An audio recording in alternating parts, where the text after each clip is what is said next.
financial markets resumed today after the two-day public holidays declared by the federal government for Eid al-Kabir. Self-sufficiency, President Muhammadu Buhari tells Central Bank of Nigeria to withhold access to forex for food importation. Nigeria restates commitment to oil production cut agreement, and South Africa's rand is world's worst performing emerging market currency.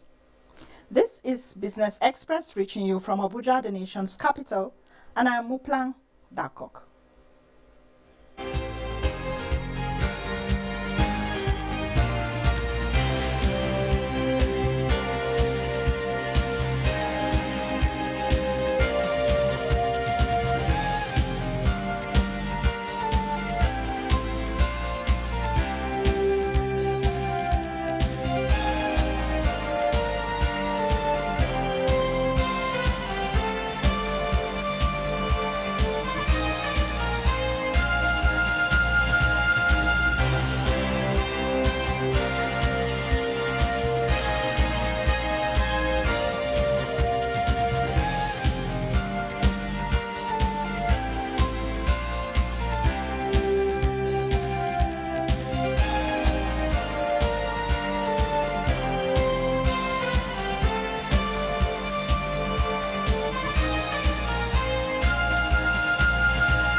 President Muhammadu Buhari has urged the Central Bank of Nigeria to restrict the issuance of foreign exchange to individuals or groups identified to be sabotaging the nation's food security program.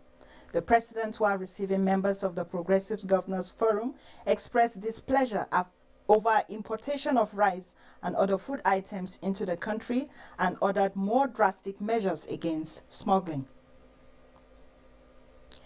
The Benue State government says all is now set for the state to take advantage of the United States Agency for International Development, USAID's new launched Feed the Future Nigeria activity to nurture a business-enabling environment that will provide private sector investment in agriculture. The 5-year $15.7 million agribusiness investment program is expected to reach at least 5,000 small and medium enterprises nationwide and expand opportunities for borrowers and lenders. Representative of the Benue State Governor says the MOU has already been signed with the Feed the Future Nigeria activity and citing an office in the state.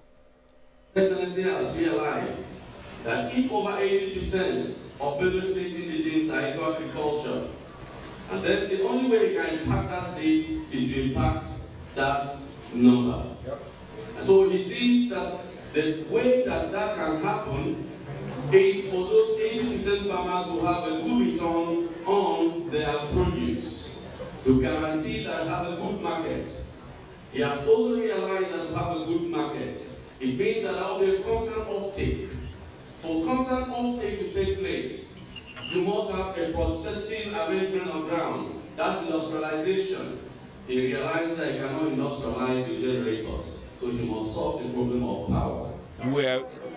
We're deeply concerned about the future, which is agriculture.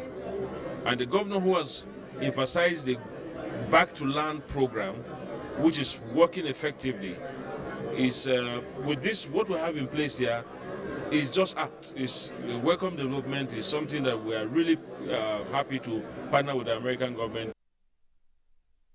Now, the aviation sector is one that will benefit immensely from the African Continental Free Trade Area Agreement with improved infrastructural facilities. Michael Olaleye reports that players in the industry say this can be achieved if airlines cooperate on all fronts and leverage on the opportunities the agreement offers. Like the ECOWAS Free Movement Protocol, the African Continental Free Trade Area was conceived to expand intra-African trade through better harmonization and coordination of trade liberalization among 54 African countries. To achieve the mandates of these agreements, transportation no doubt plays a crucial role, with the aviation industry in Nigeria expected to increase the influx of travelers above 17.23 million passengers recorded in 2018, according to the National Bureau of Statistics. But do we have any airline that has that strength, that has that power to carry our flag beyond our airspace? The International Air Transport Association estimated that if about 12 key African countries can open up their airspace for increased connectivity, more than 150,000 jobs will be created, an additional $1.3 billion generated in annual gross domestic products. How then can the aviation industry in Nigeria benefit from this expected surge of travelers across 54 countries? We need to build liquidity of our airlines so that they can be able to acquire more aircraft, develop, expand their routes, grow their businesses so that they can favorably compete. When you strengthen domestic market, when you strengthen airlines, you improve competition. Once you improve competition, prices will drop, and once prices drop, passengers will fly. And you have more, and once you have passengers flying, services and frequencies will increase and improve. The benefits stakeholders believe are enormous if policies are strengthened to enable airlines and their operators thrive. MSMEs are in focus on this edition of Business Express. In the last 10 months, the number of micro, small and medium enterprises registered by the Corporate Affairs Commission has increased above 250,000. Now, what is the role of this very sector adjudged to be very vital in turning around the nation's revenue base? Let's take this report by Olainka Ojo. Earlier this week, the Corporate Affairs Commission announced it registered 220,773 micro, small and medium enterprises in the last 10 months. The MSMEs were registered between October 2018 and July 31, 2019. Adding that, it had also extended by 3 days the 50% reduction in the registration fee for business names window under its business incentive strategy, which would now end on Friday, August 16. A 2017 survey jointly conducted by the Small and Medium Enterprises Development Agency of Nigeria, SMEDAN, and the National Bureau of Statistics revealed that MSMEs increased by 12%. The survey seeks to help micro, small and medium enterprises access finance with ease and growing the sector, as MSMEs want sufficient funds at low interest rate for their operations. For SMEDAN, economies of great nations thrive on the strength of their MSMEs, and that the same feat should be replicated in Nigeria. MSMEs contribute 7.68% to the nation's GDP growth. Already, steps have been taken to address setbacks to growth and productivity in the sector. The Central Bank of Nigeria, CBN, is giving SMEDAN the opportunity to train the people taking the loan. The National Bureau of Statistics reports that micro small businesses have increased by about 12%. Small businesses also increased by about 4%. But medium-scale enterprises dropped significantly by about 60% during the study period. Experts maintain MSMEs play a significant role as engine for economic transformation and industrialization for both developed and developing countries. It is interesting to note that sectors requiring high number of employed and skilled labor like education, human health, social work, communications have low number of micro enterprises. With an increasing effort to grant more access for credit for more MSMEs in the country, how will this affect their output and development in the country? This forms part of the questions Business Express will address. Financial analyst Chris Kaka joins us to look at the implications of the rising registered number of MSMEs and prospects in the coming days. Thank you for coming on Business Express. Thank you for having me. All right. So, can you tell us what the MSME sector is like in Nigeria right now, and then the factors that propelled the Corporate Affairs Commission to reduce the amount for registration of MSMEs? Okay, perhaps I start with the last question you asked. I was listening to your prologue before I came on. Okay. And like it was rightly said, 16th of this month, it's the deadline actually cancelling out for persons who have not actually taken the opportunity of the 50% discount in registration. So for you trying to do business registration name that used to be 10,000 naira, you now pay 5,000 naira and all that kind of stuff. Yes. It is not, it is a measure that is supposed to see how they can mobilize as many persons to come register their business, which was to push them in the formal line, to also be able to tax those, because once you have an account and you have opened up, it means you can also open an account with any of the deposit money banks. Yes. And that's the objective of our thing. It started in October 2018 and it's going to be ending. The error a lot of us make is that they think it's going to last forever. No, it's just a 50% window discount for a particular period which is expiring soon after. But the whole idea why that is done is to see how they can actually, like I said, bring in a lot of SMEs that are actually operating without the formal registrations, and that has also hindered them in being able to lock themselves into ongoing government intervention. So do you think that helped? Yes, it does, except that some are not willing to take it up because they also know registering with the CAC also exposes you to also be held to pay your tax liability, as it were. In terms of the status of SMEs in Nigeria, I think the truth is, one, we say we have come a long way. If you see from where we are coming, we have a regulatory framework as it is right now under the Nigerian investment, the Nigerian policy for SMEs, which which started in 2007. I think there's been a revised version of it now, 2015 as it were. And if you look where we're coming from where to where we are now, you see that there's been a lot of improvement. Yes, the SMEs are not finding business any funny, but I can tell you we have come a long way. In terms of access to so many facilities of government, we have our challenges, but we're actually making progress. All right. So now the number of MSMEs, we have an increase now. That's correct. So would you say there's a commensurate output level? Oh, that's correct. Some I want to disagree with it, but you see, the increase in the number also means that the number of people who have gotten involved in businesses, the number of unemployment has also kind of reduce. Okay. And so in terms of output, one way to actually measure that without of using one globally acceptable way without of using the GDP, and I can tell you for sure that the contribution of SMEs to GDP has actually risen almost close to about 50% of national GDP right now. Okay. And that tells you that they've actually come a long way in contributing to Nigeria's development. Okay, so would you say that the business environment is conducive enough for MSMEs to thrive in Nigeria? One would say no, but we're actually there. If you look at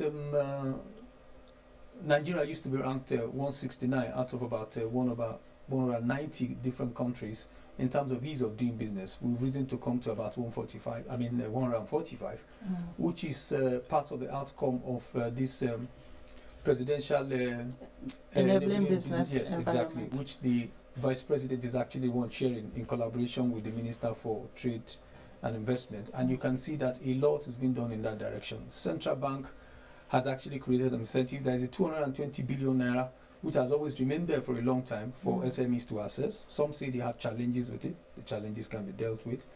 There are so many initiatives. At the moment now, the Central Bank is actually rolling out a new one, which is called the NISAL MFB. That's the Nigerian Incentive-Based Risk Sharing for Agricultural Lending, trying to implement it in collaboration with Microfinance Bank. And the whole idea is to bring our access to credit to about 5%, which before now, for NISAL alone, it was about 9%, which is the giveaway price that any of the financial institutions participating in the implementation of the NISAL was supposed to actually give that out. Okay, so talking about funding, would you say, you just talked about funding, so would you say that low interest rate is still a problem? Nigerians are not, or Nigerian business owners are not getting that low interest? Oh, that's true. Nigerian business owner, and I think the Monetary Policy Regulatory Authority is also in the full know of this particular fact, and that's why I told you they are rolling out new schemes. The thing is, you bring out one, you see how it goes before you roll out a new one and see how it goes. Every businessman will want you to give him a credit at 0%, but then government has tried to, 5% is at the moment now, and they're trying to see how they can actually improve that.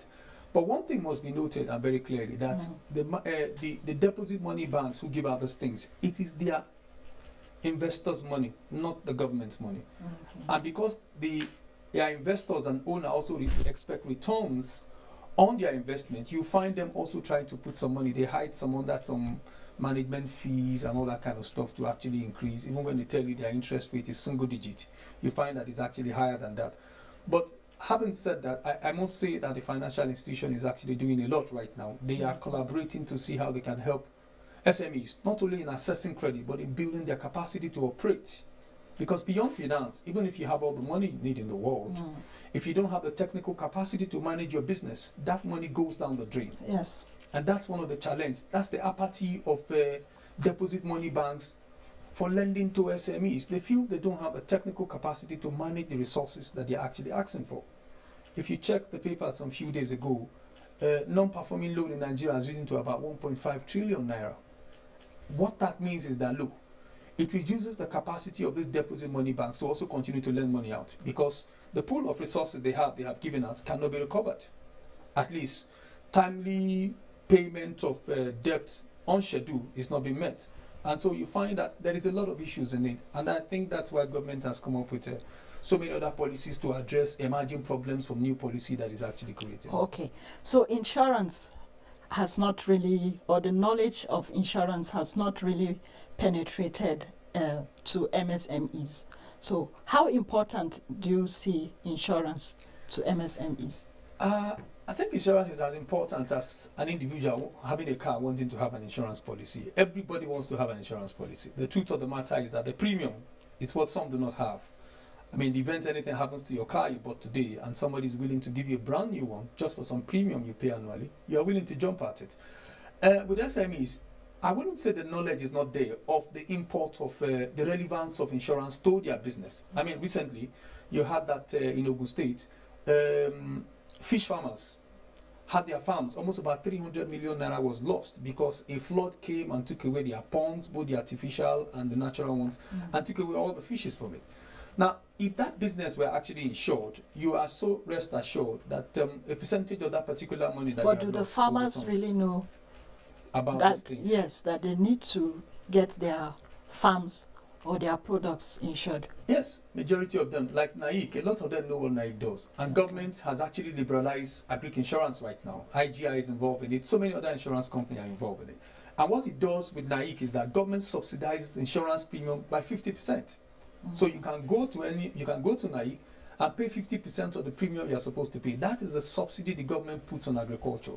And in the event anything happens, they would then have to provide you with the needed off-take grants to start your business all over again.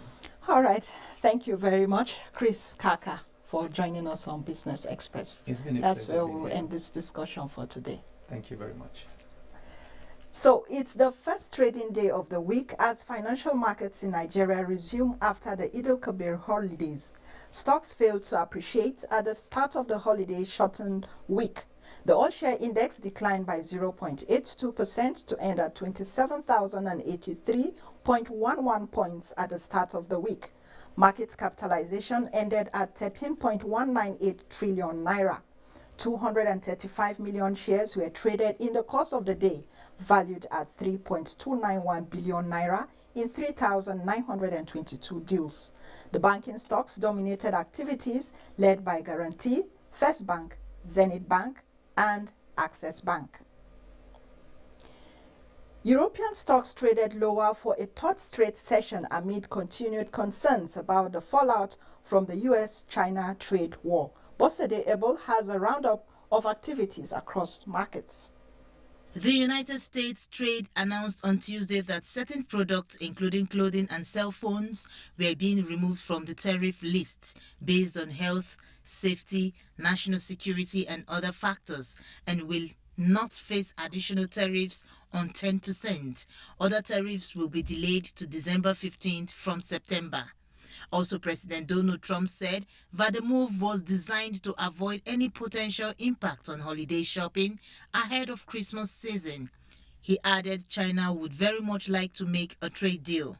Meanwhile, stocks in Asia edged up on Wednesday as the U.S. announced a delay in implementation of tariffs on some Chinese goods.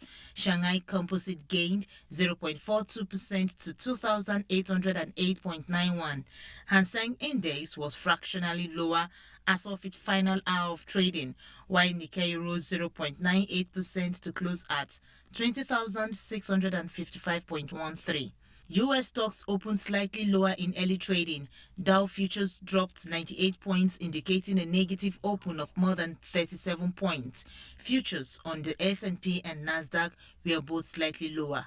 European stocks traded lower as weak German and Eurozone gross domestic product data reversed the previous session's rally on the back of U.S. President Donald Trump's delay to further tariffs on Chinese imports. While in early trading, Africa's stocks were mixed, with Nairobi's All Share and Ghana's GSE Composite posting gains. Thank you, Bose. Nigeria has reaffirmed its unwavering commitment to production adjustments agreed upon under the Declaration of Cooperation (DOC) between member countries of the Organization of the Petroleum Exporting Countries (OPEC) and non-OPEC countries at the last ministerial meeting of what is known as OPEC Plus, held 2019 in Vienna, Austria. Nigeria's representatives on the OPEC Economic Commission Board and Group Managing Director, Nigerian National Petroleum Corporation (NNPC), Malam Mele Kyari, made this known in a statement issued Wednesday in Abuja. According to the statement, Nigeria is totally committed to full compliance with the agreement reached by the parties to the DOC. Kyari expressed strong optimism that the monetary and artificially induced bearish trends would naturally correct itself based on the strong market fundamentals, which have remained steadfast despite the price slide. On that note, let's see how commodities are faring on the local and global markets.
South Africa's rand is the world's worst performing emerging market currency, a victim of global trade tensions, but also of domestic troubles that are creating investor anxiety.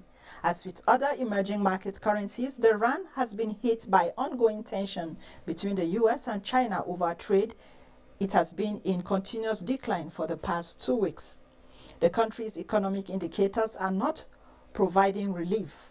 Unemployment rose to 29% and the economy contracted sharply by 3.2% in the first quarter of 2019. Economic growth has also been revised downward from the government's estimate of 1.5% for 2019 to 0.7%. A serious one there. Now, let's see how the Naira is performing against major currencies.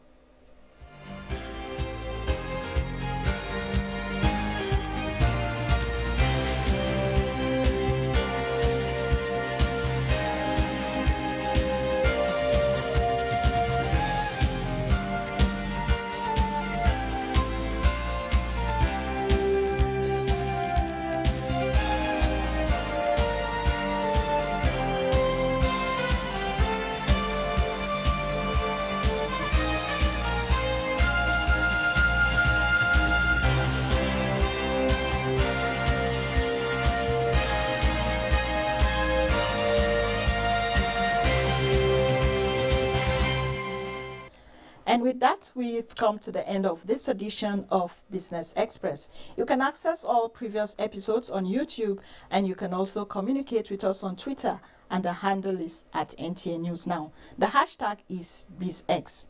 Business Express returns on Friday. I am Muplang Dakok saying thank you for watching.